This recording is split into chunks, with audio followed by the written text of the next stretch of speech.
तो हेलो दोस्तों, मेरा नाम है दीपक शाह और मैं आपका स्वागत करता हूं अपने चैनल अहिल्यादीप क्लासेस में। ठीक है। अभी तक हमने पिछली दो क्लास देख ली है। Pen pen pen. दो क्लास हमने देख ली है। ठीक है। जो लास्ट क्लास हमने देखी उस पे हमने देखा कि बेसिकली रामापिथिकस से लेकर होमो सैपियंस तक का जो विकास हुआ था वो देखा कि कैसे जो होमो सैपियंस है आधुनिक, वो कैसे इवॉल्व हुए रामापिथिकस से लेकर और वर्तमान स्वरूप उनका कैसे आया। ठीक है। फिर मैंने कहा था कि भाई ये तो रही अफ्रीका और बाकी जगह की बातें। तो भारत में क्या इनके कहीं साक्ष्य मिले? क्या सिर्फ अफ्रीका में ही थे? क्या ये अफ्रीका से घूमते घूमते भारत आए या भारत में भी इवॉल्व हुए? तो इस पॉइंट ऑफ व्यू से ये महत्वपूर्ण पक्ष है कि भारत में क्या इनके साक्ष्य मिलते हैं या यहाँ इवॉल्व हुए थे या नहीं हुए थे। और भारत में जहाँ से भी इनके साक्ष्य मिलेंगे फिर वो इम्पोर्टेंट हो जाएगा एरिया एग्जाम की दृष्टि से, और वहीं से फिर एग्जामिनर सवाल पूछते हैं। ठीक है। तो अब हम क्या करेंगे, देखेंगे भारतीय उपमहाद्वीप में मानव प्रजाति। ठीक है। तो अब हम देखेंगे भारतीय उपमहाद्वीप में मानव प्रजातियाँ। ठीक है। तो हम समय देखेंगे, क्षेत्र देखेंगे और विशेषता क्या क्या है इनकी वो देखेंगे। ठीक है। तो 22 लाख वर्ष से लेकर 25 लाख वर्ष पूर्व BC। तो आपको एग्जैक्ट समय के पीछे नहीं भागना है कि 22 लाख है तो 22 लाख ही चाहिए या 22 लाख 8,726 करके, ऐसा कुछ एग्जैक्ट टाइम कहीं नहीं मिलेगा आपको। हिस्ट्री में आपको एक रेंज मिलती है 22 लाख से लेकर 25 लाख तक की रेंज है BC वर्ष की, जिसमें जो क्षेत्र में मिला है, कहाँ, शिवालिक क्षेत्र जो है पोतवार पठार पाकिस्तान पंजाब प्रांत में। तो यहाँ क्या मिला है भाई साहब? यहाँ मिला है मानव खोपड़ी के जीवाश्म मिले हैं, कुछ उपकरण मिले हैं, पाषाण उपकरण। और ये बताए गए हैं किसके हैं? रामापिथिकस और शिवापिथिकस के। ठीक है। 22 लाख से लेकर 25 लाख BC क्षेत्र, शिवालिक क्षेत्र, पहाड़ी पोतवार पठार पाकिस्तान पंजाब प्रांत में। ठीक है सर।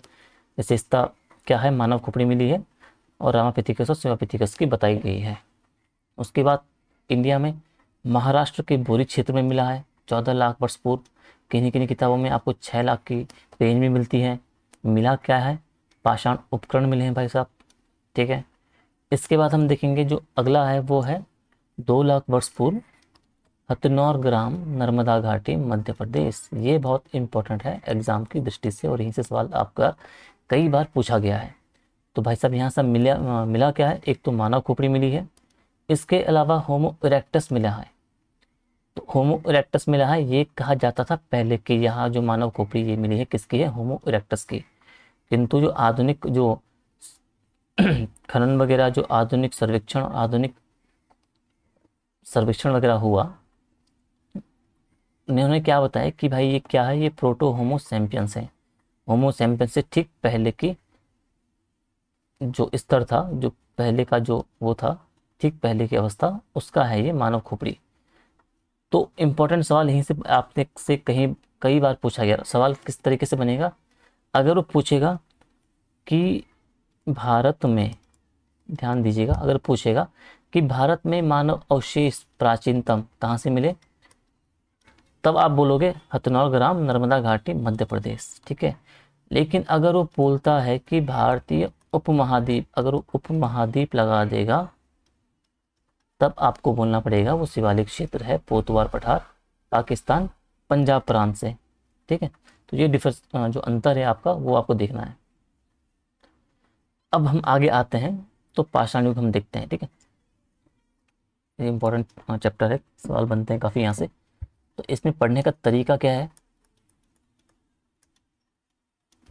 पहले हम वर्गीकरण और समय देखेंगे, सामान्य विशेषताएं देखेंगे, उपकरण क्या क्या मिले वो देखेंगे और महत्वपूर्ण स्थल क्या है वो देखेंगे। ठीक है। इस चार सेक्शन में पहला है सामान्य विशेषताएं।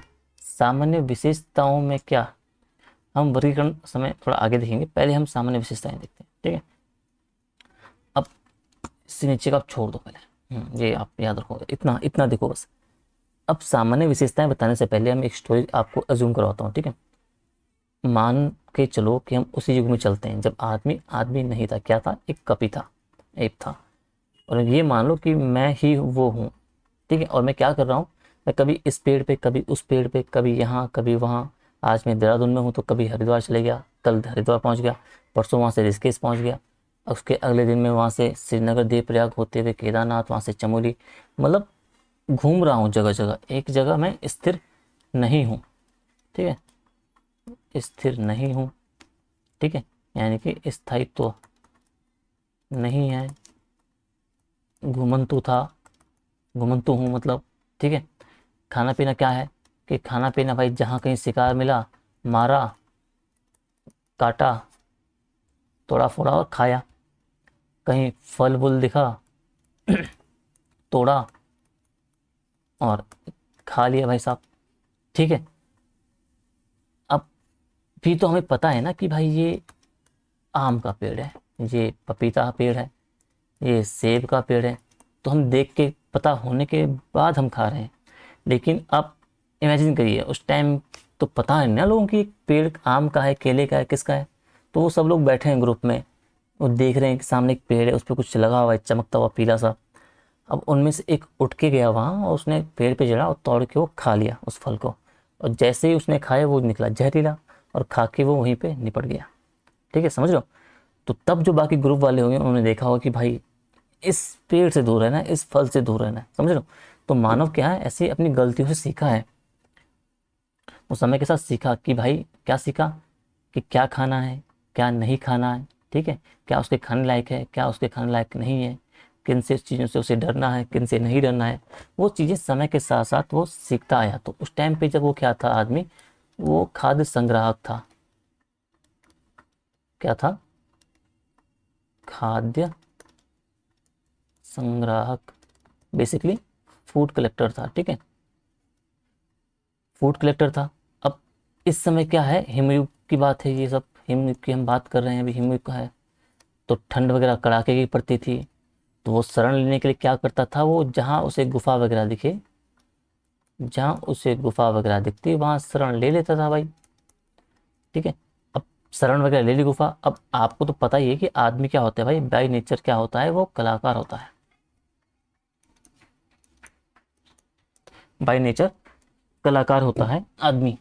ठीक है, तो गुफा में घुसा, और गुफा में घुसते ही उसने पत्थर उठाया और चित्रकारी बना दी। ठीक है, चित्रकारी बना दी, पेंटिंग बना दी दीवारों पे गुफा की, चित्रकारी बना दी, पेंटिंग बना दी जो उसने देखा। और चित्रकारी पेंटिंग बनाएगा किसकी, जो चीज़ वो इमेजिन कर सके, जो चीज़ें उसने देखी हो, जिन चीज़ों का उसने अनुभव किया हो अपने वातावरण के टाइम पे। वो उन चीज़ों की पेंटिंग कतई नहीं बनाएगा जो वो कभी सोच ही ना सके, जिसके बारे में उसे पता ना हो, जो वो इमेजिन ना कर पाए। तो यही कारण है कि वर्तमान समय जो गुफाएं हमें चित्रकारी दिखती है पाषाण उस टाइम के लोगों की, तो वो उनके अनुभव पर आधारित होती है। उन्होंने जो सीखा होगा, जो देखा होगा अपने वातावरण, अपने ग्रुप में, उन्हीं को दर्शाते हैं अपने पेंटिंग के जरिए, बताने का एक माध्यम बनाते हैं अपनी कलाकारी को, चित्रकारी को। ठीक है, ये हमने देख लिया यहाँ पे। सॉरी, तो मैं कह रहा था कि वो देख लिया। अब क्या होगा कि भाई जब हिमयुग है, धीरे धीरे क्या होगा, पृथ्वी ठंडी होगी, धीरे धीरे ठंडी तो है खैर, धीरे धीरे धीरे पृथ्वी गर्म होगी। ठीक है, धीरे धीरे पृथ्वी गर्म होगी, तो घास फूस, छोटी वनस्पतियां इस तरह की उस पर निकलना चालू होंगी। तो मैं कह रहा था कि छोटी मोटी घासें निकलेगी, वनस्पतियां निकलेगी। ठीक है, छोटे मोटे जानवर भी उस तरीके से अब निकलेंगे, बायोडाइवर्सिटी निकलेगी। तो पृथ्वी जब गर्म होगी तो मनुष्य क्या करेगा। अब मनुष्य जो अभी तक पेड़ों पे घूम रहा था, मनुष्य जो अभी तक पेड़ों पे घूम रहा था भाई साहब, उठाता हूं मैं। ठीक है, तो मनुष्य जो है,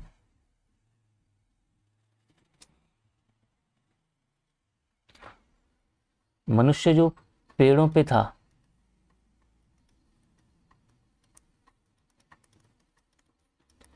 अब वो उतरकर धरती पे मैदानों में आ जाएगा।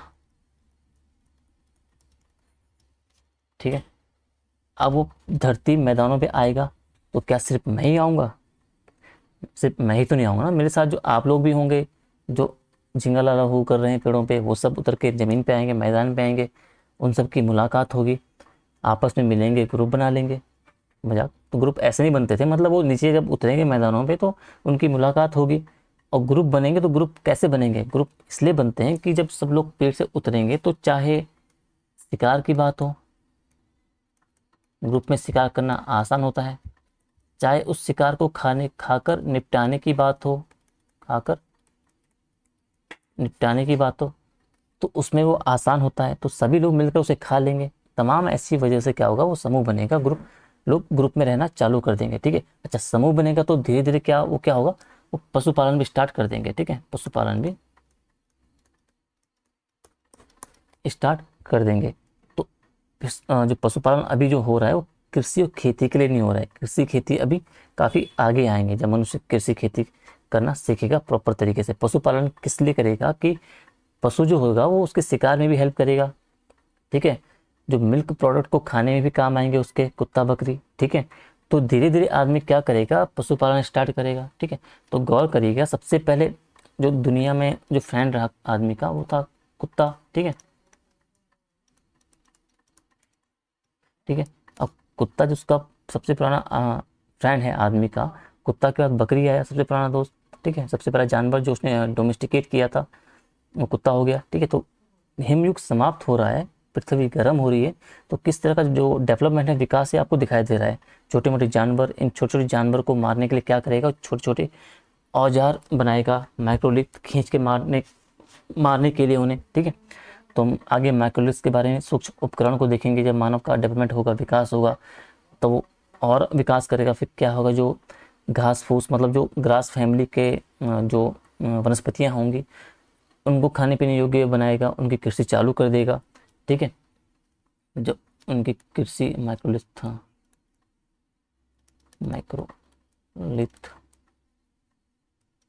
कृषि, ठीक है, शुरुआत कर देगा। तो अब मान लो कि कृषि यहाँ पे पहुँच गया है, तो अब क्या है, अब ये है कि मान लो, ठीक है, सपोज करो म- मैं अभी वो, मैंने बताया कि मैं वो उस टाइम का कपि वो हूँ, ऐप हूँ।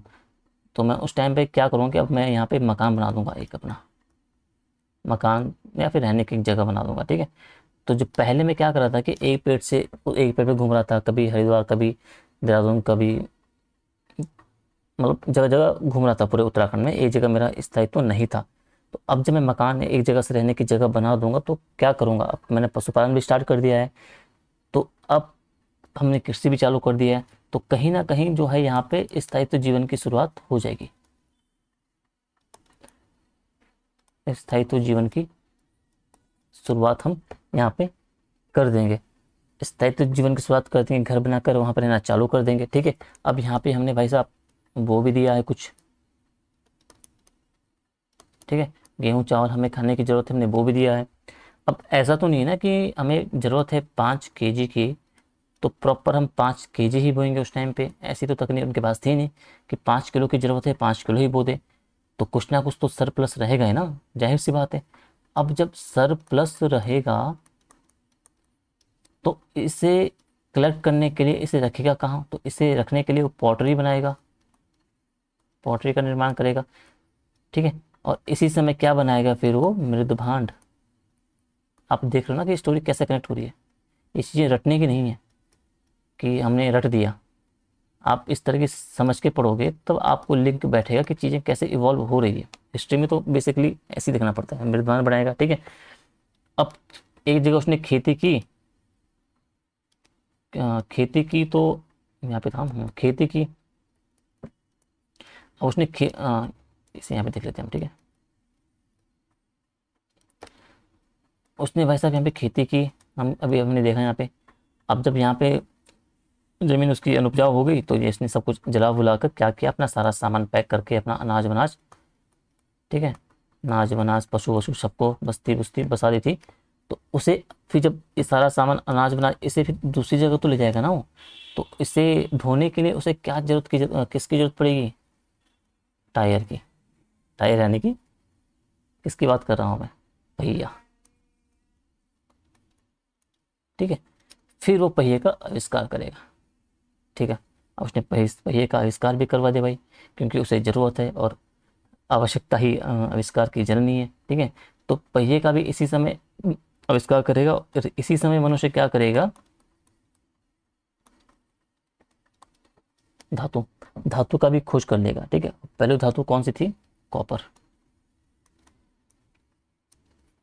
धातु की खोज करेगा और कॉपर उसकी पहली धातु थी, और फिर यहीं से फिर आगे स्टोरी कनेक्ट होगी।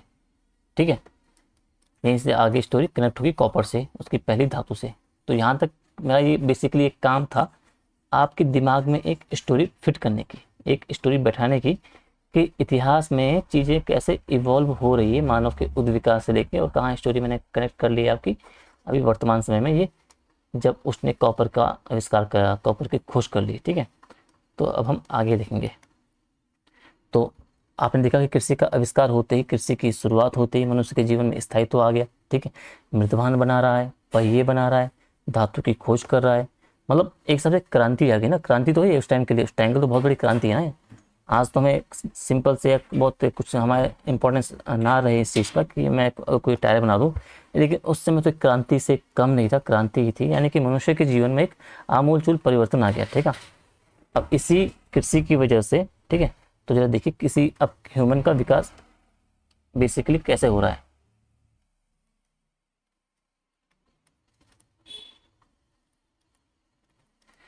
ह्यूमन का विकास अब कैसे हो रहा है। ठीक है, पहले ये वाली स्टेज है। ठीक है, यहाँ पे अब ये देखो कि पहले तो भाई ये वाली स्टेज थी, फिर ये वाली स्टेज आया, और फिर ये स्टेज आई। तो ऊपर जो मैंने स्टोरी सुनाई ना, वो उसके नोट्स यहीं पे ही हैं। तो मैं चाहता तो सीधे आपको ये नोट्स दिखा देता, पर वो स्टोरी आप दिमाग में बैठ नहीं पाते, इसलिए पहले मैंने प्रॉपर तरीके से सुनाया, समझाया स्टोरी को। अब आप नोट्स देखोगे तब आपको चीज़ें ज़्यादा आसानी से समझ आ गई। तो जो पहली वाली अवस्था थी उसकी, जब वो स्थायित्व नहीं था जीवन में उसका, तो इसको हम बोलते हैं पुरापाषाण काल, यानी कि हिमयुग उस समय था, पुरापाषाण काल। फिर अगली अवस्था आया, वो पेड़ों से उतरकर उसने मैदानों में निवास करना शुरू कर दिया। ठीक है, तो ये है मध्यपाषाण काल। ठीक है, इसके बाद वो तीसरी अवस्था, जो उसके जीवन स्थायित्व हो गया, स्थायी आ गया, इस मृदवान बना रहा है, तो ये हो गया नवपाषाण काल। ठीक है, ये नवपाषाण काल। अब हम जो करेंगे, जो बेसिकली वर्गीकरण और उसका समय है वो देखेंगे इसके बाद। तो ये चीज़ें मैंने लिखी हुई है, तो वही हम देखते हैं। ठीक है, तो पहला हमने क्या देखा कि भाई स्थायित्व नहीं है। पुरापाषाण काल में हमने देखा कि स्थायित्व नहीं है, घुमंतु था, शिकारी, खाद्य संग्रह, आखेटक था, गुफा में रहना, चित्रकारी, अग्नि का ज्ञान तो हो गया था उससे, लेकिन उपयोग नहीं किया, मतलब अग्नि का ज्ञान उसे हो गया था। ठीक है, अब मध्यपाषाण काल आता है, हिमयुग यहाँ पे समाप्त हो गया है मध्यपाषाण काल में। अब वो पेड़ों से उतरकर नीचे मैदानों में आएगा, निवास करेगा, समूह बनाएगा, शिकार करेगा, खाना पीना, पशुपालन, कुत्ता बकरी हमने यहाँ पे तक देख लिया था। अब जब धीरे धीरे नवपाषाण काल आएगा, तब उसके जीवन में स्थायित्व आएगा, स्थायी जीवन आएगा, मृत भांड बनाएगा, पहिया बनाएगा, फिर धातु कॉपर आएगा, और यहीं से बिल्कुल क्रांति की शुरुआत हो जाएगी। ठीक है, तो ये हम देख लिया। अब आगे हम चीज़ें देखेंगे, उसका जो वर्गीकरण वाला था। उससे पहले अभी मैंने ऊपर आइसिस की चर्चा की थी, तो थोड़ा सा आइसिस देख लेते हैं यहाँ पे। हिमयुग ज़्यादा इम्पोर्टेंट तो है नहीं वैसे, पर फिर भी हम स्टोरी कनेक्शन के लिए इसे देखते हैं। ठीक है, पहली चीज़ तो जान लीजिए कि इस दुनिया में कई बार हिमयुग आया। ठीक है, कई बार आइस एज इस दुनिया पे गुजरा। और अभी मैं बताऊंगा कि जैसे मान लीजिए कि आइस एज का समय है या ग्लेशिएशन का समय है। ठीक है, ठीक इसके बाद क्या होगा, इसके ठीक इसके बाद जो बीच का समय है, अगर दो आइस एज है, ठीक है, दो आइस एज ये है एक, और दूसरा आइस एज ये है, तो इनके जो बीच का समय है ये, ठीक है, इसको बोलते हैं इंटर ग्लेशियल पीरियड। ठीक है, और अगर अब इसका उपयोग हम ये आगे करेंगे, आगे चीज़ें जब कनेक्ट होगी स्टोरी, तो वहाँ पे हम देखेंगे इस टर्म को। ठीक है, क्योंकि दुनिया में अब कई बार आइस एज आ चुके हैं, जो लेटेस्ट वाला है आइस एज, ठीक है, जो लेटेस्ट वाला आइस एज था उसे हम कहते हैं क्वाटरनरी ग्लेशिएशन, ठीक है। आपने नियो जियोलॉजिकल एरा में क्वाटरनरी इपॉक में जो आइस एज का समय आया था ना, पृथ्वी के जब पृथ्वी पर पूरे बर्फ़ की चादर फैली, हम उससे हम कहते हैं मतलब ये क्वाटरनरी ग्लेशिएशन, ठीक है। क्या कहते हैं? क्वाटरनरी ग्लेशिएशन सबसे लेटेस्ट है, ठीक है। और ये लगभग पूरे प्लिस्टोसीन काल में था, ठीक है। सबसे पूरे प्लिस्टोसीन काल में था। ध्यान से समझने वाली बात है कि प्लिस्टोसीन काल में जरा 20 लाख से लेके, और टाइम पीरियड देख लेते हैं यहाँ पे, 10,000 BC के आसपास था, ठीक है। तो इतना ही जानना है, ठीक है। इसके जो एसिस के बारे में, इसके बारे में ज़्यादा कुछ हम आगे स्टोरी कनेक्ट करेंगे तो वहाँ देखेंगे। तो मैं कह रहा था कि ये लगभग पूरे जो है प्लिस्टोसिन काल में था, 20 लाख से लेकर 10,000 BC के आसपास, ठीक है। इस टाइम पीरियड में पूरा हिमयुग था, ठीक है, पूरा हिमयुग था, ठीक है। अब मैंने बताया कि ये पूरा पाषाण काल का समय था, ठीक है। पूरा पाषाण काल का समय ऊपर देखा, पूरा पाषाण काल का समय ऊपर देखा, तो उस समय पूरा क्या है कि हिमयुग के बाद बेसिकली फिर ये हिमयुग के बाद जब ये इंटर ग्लेशियन पीरियड आएगा, ठीक है, स्टार्ट होगा, यानी पृथ्वी अब थोड़ा सा गर्म होगी, ठीक है। ठीक, अब इससे आगे क्या होगा कि लगभग जो होलोसीन वगैरह काल आता है, होलोसीन वगैरह का, उसमें 10,000 BC से आगे और फिर हिमयुग की समाप्ति वगैरह होती है, ठीक है। और फिर उसके बाद मध्य पाषाण काल का लिंक जुड़ता है वहाँ पे, और उसकी शुरुआत होती है मध्य पाषाण काल की। तो वो सब चीज़ें हम आगे देखेंगे। तो अभी हम जो पाषाण युग आपको मैं पढ़ाने वाला हूँ टाइम पीरियड, तो उसमें हम बेसिकली क्या देखेंगे, पूरा पाषाण काल का टाइम पीरियड देखेंगे, कब था, मध्य पाषाण का कब था, नव पाषाण काल का कब था। और यहीं से मैं अगर आपकी छोटी सी चर्चा करूँ पूरा पाषाण का टाइम पीरियड बेसिकली कब से कब था, तो वो लगभग 20 लाख या फिर हम 25 लाख, ठीक है,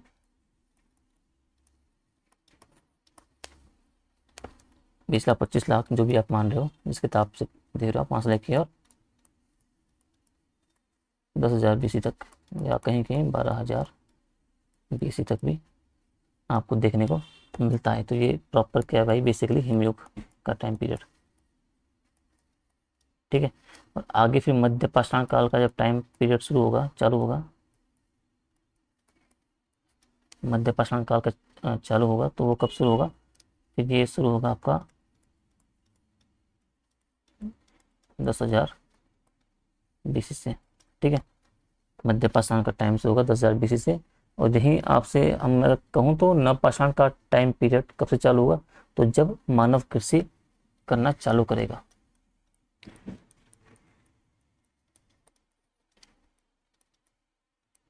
मानव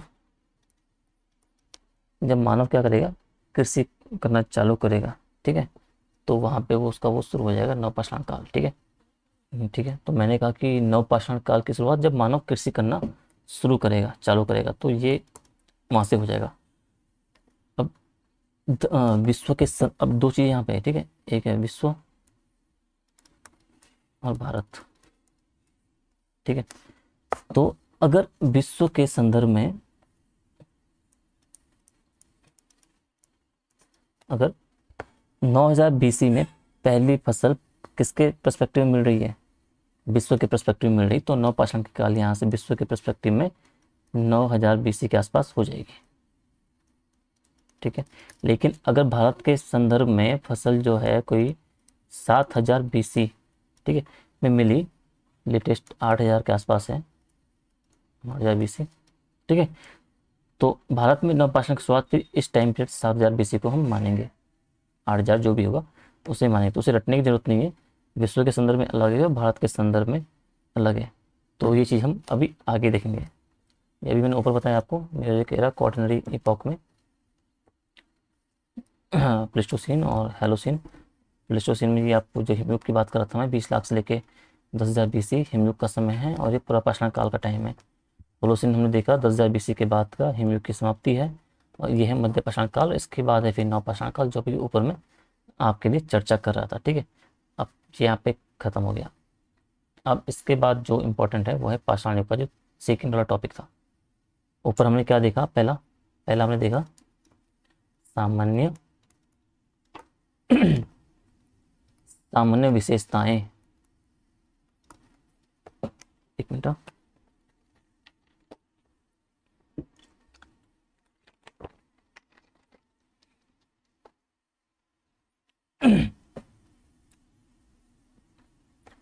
तो पहले क्या देखा हमने कि सामान्य जिसकी विशेषताएं वो देखी। अब हम देखेंगे पाषाण काल का एक तो वर्गीकरण और एक हम उसका काल देखेंगे। ठीक है, तो हम शुरू करते हैं इसका जो वर्गीकरण है और इसका जो काल है। ठीक है, तो ये है आपका पाषाण काल, ये है पूरा पाषाण काल, ये है मध्य पाषाण काल और ये है नव पाषाण काल। ठीक है, तो जो नव पाषाण काल और जो पूरा पाषाण काल के मध्य का जो बीच का ये है मध्य पाषाण काल। तो ये बेसिकली क्या है, ये मध्य पाषाण काल इन दोनों के बीच का एक ट्रांजिशन फेस है, यानी कि इन दोनों के बीच में जो जो कुछ हुआ, नव पाषाण काल और पूरा पाषाण की जो कुछ कुछ विशेषताएं क्या होंगी, धीरे धीरे नव पाषाण काल की कुछ विशेषताएं यहाँ आ जाएगी और कुछ ना कुछ पूरा पाषाण काल की विशेषताएं भी मध्य पाषाण काल में आ जाएगी। यानी कि एक ट्रांजिशन फेज शो करता है ये बीच वाला। तो एक दो तीन काल है ये पाषाण युग के, फिर पाषाण युग के तीन हो गए, पूरा पाषाण, मध्य पाषाण और नव पाषाण। अब फिर पूरा पाषाण का भी हम देखते हैं, निम्न पूरा पाषाण काल, मध्य पूरा पाषाण काल और उच्च पूरा पाषाण काल। इसके भी हमने तीन देख लिए। तो अब जैसे मैं कह रहा था कि पूरा पाषाण काल, ठीक है, तो पूरा पाषाण काल यानी कि प्रारंभ से यानी कि जब आदमी आया, आदमी एग्जिस्टेंस में आया और मैं वो कहूँ कि पाषाण उपकरणों से उसने चीज़ें बनाना चालू किया। ठीक है, अभी मैं चर्चा करूँगा उसका टाइम पीरियड आगे मतलब उसका मैं चर्चा करूँगा पूरा। तो अभी टाइम पीरियड देख लिया, आप जान लीजिए कि पूरा पाषाण काल का प्रारंभ हो गया, प्रारंभ से 10,000 BC यहाँ पे। ठीक है, प्रारंभ से 10,000 BC हो गया। ठीक है, अब अगर पूरा पाषाण काल का टाइम पीरियड को मैं विश्व के संदर्भ में लूँ, ठीक है, तो भारत के संदर्भ में और विश्व के संदर्भ में अलग अलग हो जाएगा, भारत और विश्व के संदर्भ में अलग अलग हो जाएगा। ठीक है, अगर विश्व में ये 25 लाख और 20 लाख BC के आसपास है, ठीक है, तो कहीं आपको 25 कहीं दिखेगा, तो भारत के संदर्भ में आपको 6 लाख BC के आसपास महाराष्ट्र गोरी से दिखता है। ठीक है, 6 लाख 5.5 लाख के आसपास। ठीक है, तो भारत में पूरा पाषाण काल की शुरुआत कब होती है, इस संदर्भ में 6 लाख, और विश्व के संदर्भ में कब 20 से 25 लाख BC के आसपास, जब हिमयुग समाप्त वगैरह होगा। ठीक है, तो जरा समझिए। अब है मध्य पाषाण काल। ठीक है, अब है मध्य पाषाण काल। ठीक है, और मध्य पाषाण काल हम देखेंगे यहाँ पे तो 10,000 BC से लेके और जहाँ तक कृषि की शुरुआत ना हो जाए। ठीक है, जहाँ से कृषि की शुरुआत ना हो जाती है, जहाँ से कृषि स्टार्ट नहीं होती है, यानी नवपाषाण। और नवपाषाण हमने देखा कि जहाँ पे कृषि की शुरुआत हो जाती है वहाँ से। तो विश्व के संदर्भ में कहूँ तो विश्व के संदर्भ में 9,000 के आसपास है, 9,000 BC के आसपास है ये। और भारत के संदर्भ में आपने देखा तो ये 7,000 BC था पहले, मेहरगढ़। ठीक है, लेकिन अब एक जो नई रिपोर्ट जो रिसर्च हुई है उसमें लौरा देव करके एक जगह है, उसे बताया गया है। ठीक है, और वो 8,000 BC का बताया है टाइम पीरियड। 8,000 BC में कहा जा रहा है कि नवपाषाण यानी मध्य पाषाण का क्या होगा, 10,000 से 7 से 8,000, और नवपाषाण कब से चालू होगा, 7 या 8,000 BC से।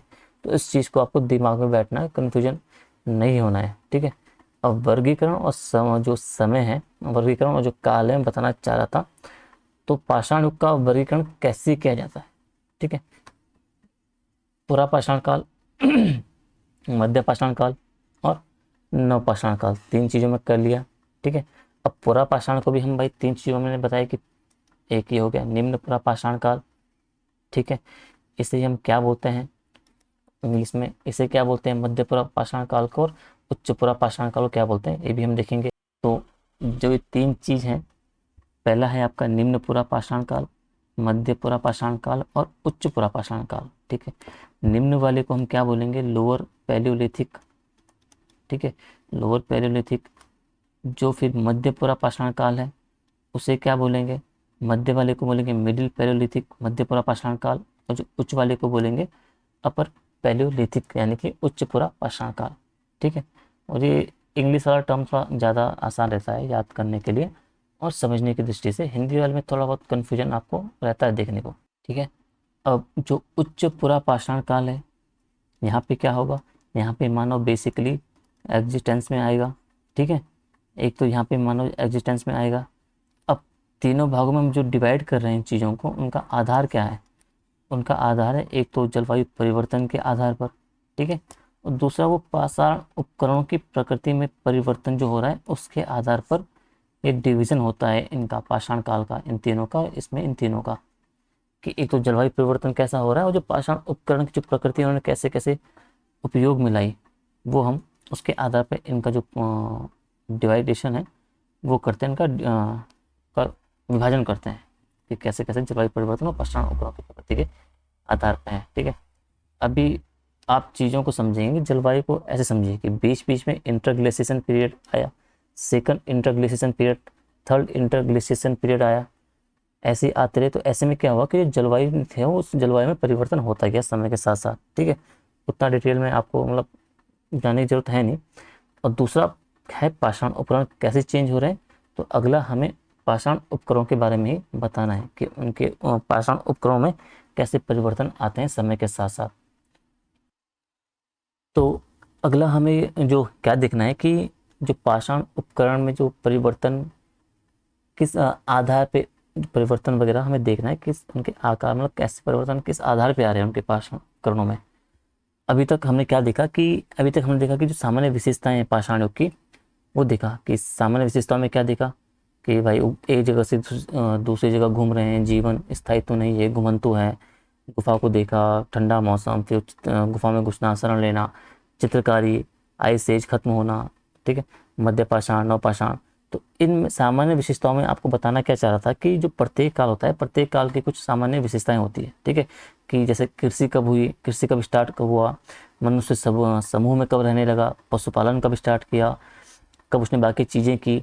तो सामान्य जो विशेषताएं होती है, ठीक है, सामान्य विशेषताओं की बात मैंने आपको बताया कि वर्गीकरण और समय और वर्गीकरण, यानी कि इस पाषाण युग को हमने 3 भागों में बांटा। ठीक है, पूरा, मध्य, नव, और पूरा को भी हमने 3 में देखा था, लोअर, मिडिल, अपर को देखा। ठीक है, अब वर्गीकरण हो गया। अब मैंने आपको क्या बताया कि एग्जैक्टली जो वेरिएशन क्यों मिलता है विश्व के संदर्भ में, भारत के संदर्भ में, उसका कारण आपको बताया। ठीक है, अब आपको ये चीज़ें मैंने समझा दी। अब हमें पढ़ना क्या है, बेसिकली पढ़ने हैं हमें उपकरणों के बारे में। ठीक है, और उसके बाद हम जो चौथा इसका टॉपिक बचेगा, पॉइंट सब टॉपिक बचेगा, वो है साइट यानी कि स्थल जो है प्रमुख, उनके बारे में देखना पड़ेगा। ठीक है, अब ऑलरेडी मैंने आपको बताया था क्वेश्चन का एक टाइप क्या है कि भाई पशुपालन कहाँ से, किस जगह से साक्ष्य मिले, कृषि किस पाषाण कहाँ से, तो उसके बाद हम साइट्स को पढ़ेंगे। तो सबसे पहले हम किसको पढ़ने जा रहे हैं, उपकरणों के बारे में। ठीक है, टूल्स के बारे में। ठीक है, तो अभी हम आगे पढ़ेंगे उपकरणों को। तो उपकरणों को बताने का तरीका कैसा है कि जो उपकरणों को हम देखेंगे, तो आपको पाषाण युग हम पढ़ ही रहे हैं। ठीक है, तो पुरा पाषाण के उपकरण हम देखेंगे, उसके बाद हम मध्य पाषाण के देखेंगे, और फिर हम नव पाषाण के उपकरण देखेंगे। अब पुरा यानी कि, ठीक है, पुरा यानी कि ऑलरेडी पैलियो इसमें। ठीक है, पैलियोलिथिक के उपकरण देखेंगे, फिर हम मेसोलिथिक के उपकरण देखेंगे, फिर हम न्यूलिथिक के उपकरण देखेंगे। ठीक है, इसका भी जो फिर डिवीजन है पूरा पाषाण युग का, निम्न, मध्य और उच्च, उसके भी हम जो उपकरण है पाषाण उपकरण, उन्हें देखेंगे। तो पूरा पाषाण युग के उपकरण, ठीक है, यहाँ से। ठीक है, अब क्या है, पूरा पाषाण में भी हम 3 देखेंगे। ठीक है, निम्न, मध्य और उच्च। निम्न यानी कि लोअर पैलियोलिथिक, मिडिल पैलियोलिथिक और अपर पैलियोलिथिक की चर्चा करनी है। ठीक है, अब पूरा पाषाण काल के जो हम उपकरण पढ़ रहे हैं, लोअर के, मिडिल के और अपर के। ठीक है, तो जो टेक्निक हम जो तरीका पढ़ने का है, ठीक है, तो एक तो हम चर्चा करेंगे तकनीक की, फिर हम चर्चा करेंगे सामग्री मटेरियल्स की, फिर हम करेंगे चर्चा वर्क टाइप यानी कि कार्य क्या था। ठीक है, और प्रकार। तो इनमें जो चेंजेस आ रहे हैं उस आधार पर उपकरण की प्रकृति के परिवर्तन के जो आधार स्वरूप है, ठीक है, हमने देखा कि जलवायु परिवर्तन के आधार पर हम पूरा पाषाण को बेसिकली 3 भागों में बांटते हैं, जो ये लोअर मिडिल अपर, ठीक है। तो सबसे पहले हम देखेंगे टेक्निक, हम बात करते हैं टेक्निक की। तो टेक्निक में क्या है, टेक्निक, चलो इस चार्ट को आप हटाओ थोड़ा सा, मैं इसे हटा देता हूँ, ठीक है, ये हट गया है, ठीक है। अभी देखो, टेक्निक की बात करने से पहले कुछ आप ध्यान से सुनो। आपने कभी नदी होती है ना, नदी, आप जो ऋषिकेश जाएंगे या उसके किनारे किनारे आप देखोगे तो कुछ चिकने चिकने पत्थर होते हैं गोल गोल, आपने उन्हें देखा होगा, ध्यान किया होगा, नदियों के किनारे बेसिकली वो आपको दिखाई देते हैं, पड़े रहते हैं, ठीक है। इस तरीके से मैं आपको बता देता हूँ, ऐसे गोल गोल होते हैं, ऐसे ऐसे साइज इनका छोटा बड़ा होता रहता है, बिल्कुल चिकने होते हैं गोल। कई लोग इनके पैसे डिजाइन बनाते हैं, ऐसे उन्हें बैलेंस करने की कोशिश भी करते हैं ऐसे, ठीक है। तो इस तरीके से चिकने पत्थर आपने देखा होगा, ठीक है। अब ये पत्थर क्या होता है कि जब ये नीचे आते हैं, कहाँ से, ये पानी के साथ साथ जब ये अपने बहाव के साथ नीचे आते हैं, तो जब पहाड़ों से पत्थर जब नीचे आते हैं तो जब नीचे आते हैं पत्थर, तो जब पहाड़ों से जब नीचे आते हैं उस टाइम पे इतने चिकने नहीं रहते हैं, लेकिन जब उस समय के साथ साथ नदियों के किनारे साथ साथ आगे बहते जाते हैं तो आपस में रगड़ के वो चिकने हो जाते हैं, ठीक है। और जब चिकने हो जाते हैं फिर नदी क्या करती है, उन्हें निक्षेपित कर देती है अपने किनारे किनारे, क्योंकि उनका भार उठा नहीं पाती है, ठीक है। तो वो अब क्या होता है कि जो शुरू का मानव था, ठीक है, शुरू का मानव, हम इसे मिटा देते हैं एक बार वैसे, ठीक है। अब जो शुरू का जो मानव था ना, वो नदियों के किनारे पहाड़ों पे ही रहता था, गुफाओं पे ही, उसके आसपास जो गुफाएं थी नदियों के आसपास, ठीक है, वो उन्हीं गुफाओं में रहता था, उन्हीं पहाड़ों की गुफाओं में रहता था। तो बेचारा किसी नदी दोआ पे नहीं था, वहाँ नदी दोआ पे नहीं पहुँच पाता था, क्योंकि उसे शेल्टर चाहिए तो गुफाओं रहने के लिए, जहाँ रह सके, बारिश तूफान से बच सके, ठीक है।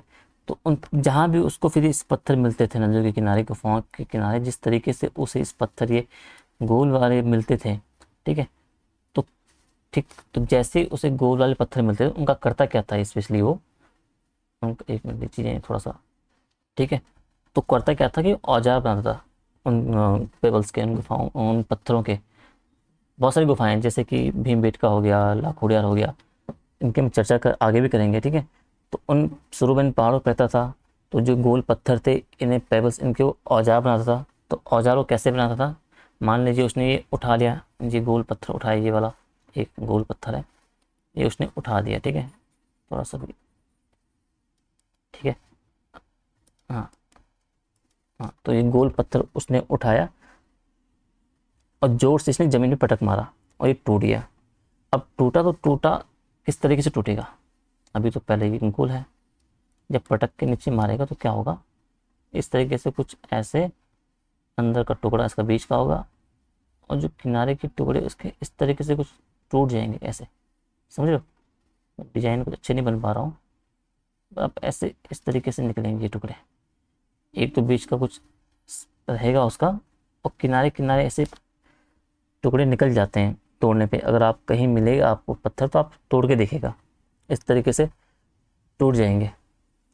अब टूट गया, अब इसने पटका और तोड़ा तो जो मोटा सा पत्थर है इसके बीच का, ये वाला, ठीक है, ये है, इसे क्या बोलता है, इसे क्या बोलते हैं, कोर, ठीक है, इसे बोलते हैं कोर। और जो किनारे निकल गए हैं ये, ठीक है, इन्हें क्या बोलेगा, फ्लैक्स या फलक, ठीक है। अब ये आपने वर्ड पहले से सुना होगा, जो फ्लैक्स फ्लैग आप वर्ड सुन रखे होंगे कि फ्लैक्स निकल गए।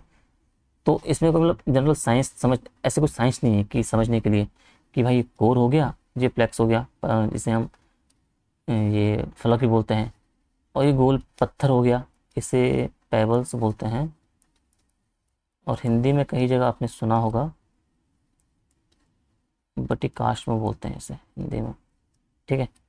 तो भाई जब उसने पटका, कोर निकले और फ्लैक्स निकले, ठीक है। अच्छा, इन्हीं से आगे वो क्या करेगा, जो फलक है, इन्हीं से फिर आगे वो ब्लेड वगैरह के जैसे जो हथियार है उनके, ब्लेड जैसे उपकरणों को बनाएगा जो उसे काटने चीरने के काम आएगा।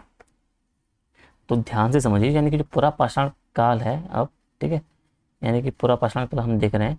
तो पुरा पाषाण काल में जो निम्न पुरा पाषाण काल है, ये वाला, ये मध्य उच्च, तो पुरा पाषाण का जो निम्न पुरा पाषाण काल में क्या है कि जो निम्न पुरा पाषाण काल है इसमें कोर के उपकरण यूज क्या करता था, कैसे, जो तकनीक है यहाँ पे कोर प्रणाली, कोर के उपकरण वो यूज करता था, ठीक है।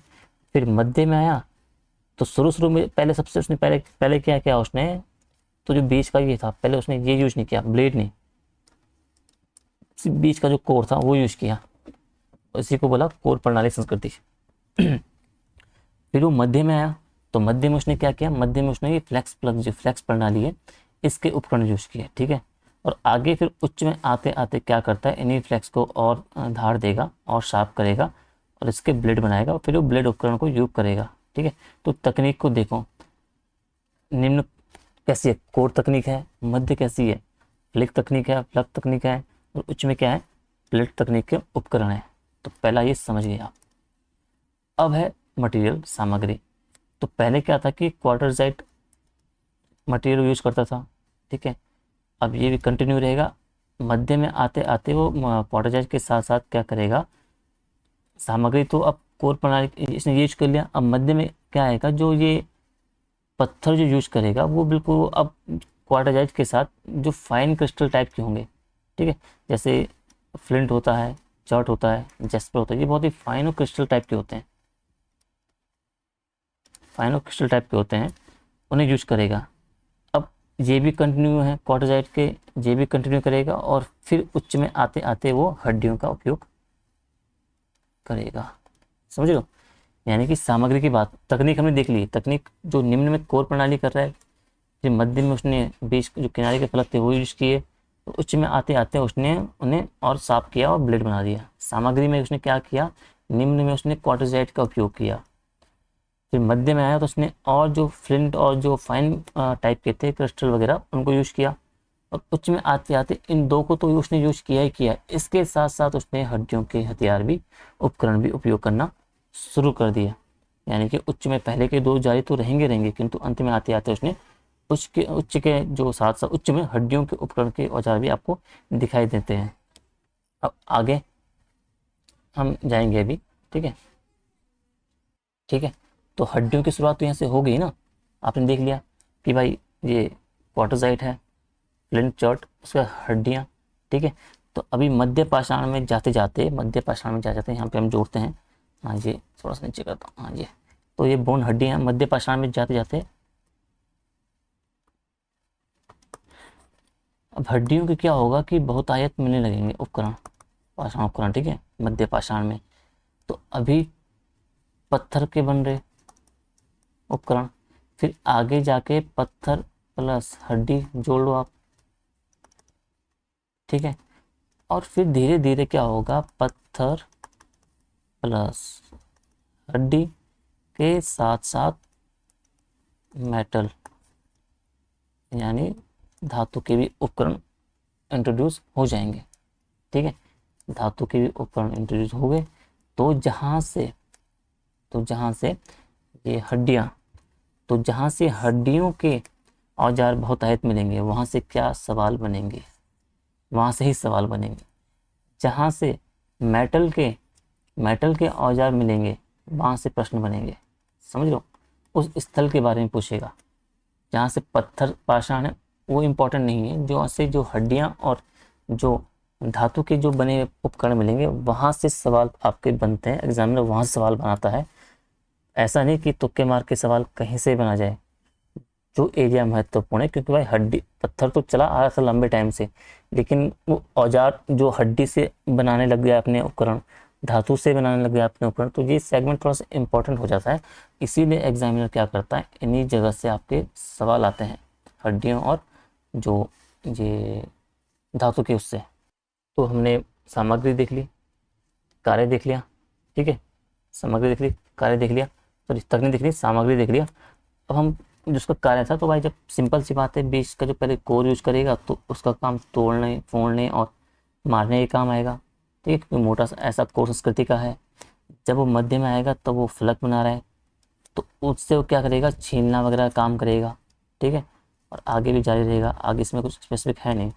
प्रकार में वो चॉपर बनाएगा, और चॉपिंग के हो गया, क्लेवर हो गया, हैंड एक्स हो गया, ये उसके एग्जाम्पल हैं, प्रकार हैं। छीलने के लिए क्या उसे चाहिए, तो छीलने के लिए भाई जब उसे खुरचनी, पॉइंट, तक्षणी, भेदनी, इसके एग्जाम्पल हैं। ये मध्य किस्म है, और उच्च में ऐसा सच ऐसा कुछ है नहीं। ठीक है, तो जरा आप मटेरियल देखिए, मेसोलिथिक। ठीक है, अब हम सीधा आगे आ जाते हैं पहले। ठीक है, यहाँ पे मध्य पाषाण पे, यहाँ वो हमने पाषाण, पूरा पाषाण देख लिया। ठीक है, अब इसमें मेसोलिथिक में सामग्री देखिए, तो अब पत्थर के साथ साथ जो क्या है, ये बोन्स के अब ये बहुतायत हो गए। ठीक है, फिर आगे चलकर स्टोन को पॉलिश करेंगे नवपाषाण में। ठीक है, ये यहाँ पे पत्थर भी है, हड्डियाँ भी हैं, हड्डियों को पॉलिश करेंगे। ठीक है, तो बोन्स तो मिलेंगे मिलेंगे, अब बोन्स के साथ मेटल मिलना शुरू हो जाएगा। ठीक है, बोन्स तो मिल ही रहे हैं, लेकिन नवपाषाण में आते आते मेटल, धातु मिलना शुरू हो जाएगा। कहाँ, कॉपर, गणेश्वर से। ठीक है, गणेश्वर कहाँ है आपका, खेतड़ी, राजस्थान वाला क्षेत्र है। ठीक है, तो मैंने कहा कि मेटल अब नवपाषाण में मिल जाएगा। ठीक है, मेटल मिलेगा कहाँ, वो गणेश्वर से वो उपकरण मिलेंगे, और गणेश्वर कहाँ है, खेतड़ी, राजस्थान में। ठीक है, ये हमने देख लिया। अब एक इम्पॉर्टेंट चीज़ ये है, बाकी इसमें जो ये है, ये बोन्स वगैरह कंटिन्यू रहेंगे। ठीक है, ये बाकी इसमें कुछ इम्पोर्टेंट है नहीं कार्य। प्रकार एक इम्पोर्टेंस है यहाँ पे एक मध्यपाषाण काल में, वो हम देखते हैं। तो मध्यपाषाण काल में बेसिकली सूक्ष्म सूक्ष्म पाषाण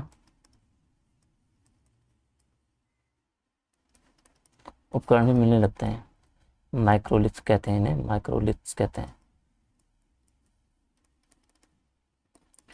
ठीक है, तो ये साइज इनका 1 से लेकर 7 सेंटीमीटर तक होता है। ठीक है, तो भाई जब छोटे होंगे तो किसी भाले के आगे लगा दिया, किसी तीर के आगे लगा दिया। ठीक है, मतलब किसी के आगे फिट करने के लिए, या पशुओं को खींच के मारने के लिए भी त्रिभुज के आकार का ऐसा कुछ होता था वो। ऐसा कुछ कलाकार इतने अच्छे नहीं मेरी, ऐसे मान लो आप। और ये साइड से बहुत साफ होता था। ठीक है, इसलिए त्रिभुज बनाते थे ताकि वो बेसिकली घुस जाए आसानी से, या फिट हो जाए चीज़ों। तो मतलब मध्यपाषाण में, मेसोलिथिक में माइक्रोलिथ आ गए थे। मध्यपाषाण में माइक्रोलिथ भी इंट्रोड्यूस हो गए थे। तो अभी तक हम चर्चा क्या कर रहे थे, पाषाण काल हमने देखा। क्लास थोड़ी सी लंबी हो गई है, बट ये 3 सेगमेंट, 3 सब टॉपिक मैंने कवर कर दिए हैं। सामान्य विशेषताएं देखी हमने, सामान्य विशेषताएं देखी। उसके बाद हमने देखा वर्गीकरण और कार्य, वर्गीकरण और काल, और उपकरण हमने। अब बस एक बचता है इसका चौथा, वो है स्थल। बहुत इंपॉर्टेंट है, बहुत सवाल वहाँ से बनते हैं, वो हम अगली क्लास में देखेंगे, क्योंकि क्लास थोड़ी सी लंबी हो रही है। तो आज की क्लास हम यहीं पे रोकते हैं। ठीक है, आपको क्लास कैसी लग रही है, टॉपिक समझ आ रहे हैं या नहीं आ रहे हैं, कुछ चीज़ें रह जा रही है, कुछ कमी रह जा रही है, तो आप कमेंट करके ज़रूर बताइए। और वीडियोस को ज़्यादा से ज़्यादा शेयर करो जिन्हें ज़रूरत है। आपको लगता है कि ये बहुत काम की आ सकते हैं उन बच्चों के लिए जो उतने अच्छे तरीके से कवर नहीं कर पा रहे हैं चीज़ों को, या अभाव में हैं। तो चीज़ों को शेयर करें, लाइक करें, कमेंट करें वीडियो को, और मुझे बताएं कि मुझे क्या क्या चेंजेस और करने चाहिए। इसके नेक्स्ट वीडियो में तुरंत ही लाऊंगा, और धीरे धीरे मैं बाकी चीज़ें ऐड करूँगा। जैसे कि अभी लोअर पीसेस का रिजल्ट आने वाला है, तो उसके लिए मैं एक सीरीज शुरू करूँगा मेंस की, स्पेशली कैसे कैसे सभी सब्जेक्ट कवर करने हैं और कैसे कैसे चीज़ें हमें देखनी है उसमें। तो हम उस वीडियो में बात करेंगे। फिलहाल हम इसी को कंटिन्यू करते हैं, 2-4 लेक्चर। उसके बाद मैं रिजल्ट आने तक का वेट करता हूँ लोअर का। उसके बाद मैं वो मेंस पर्सपेक्टिव से कुछ डालूंगा मटेरियल, वो बहुत फ़ायदेमंद होगा आपके लिए। तो तब तक के लिए जुड़े रहिए। धन्यवाद।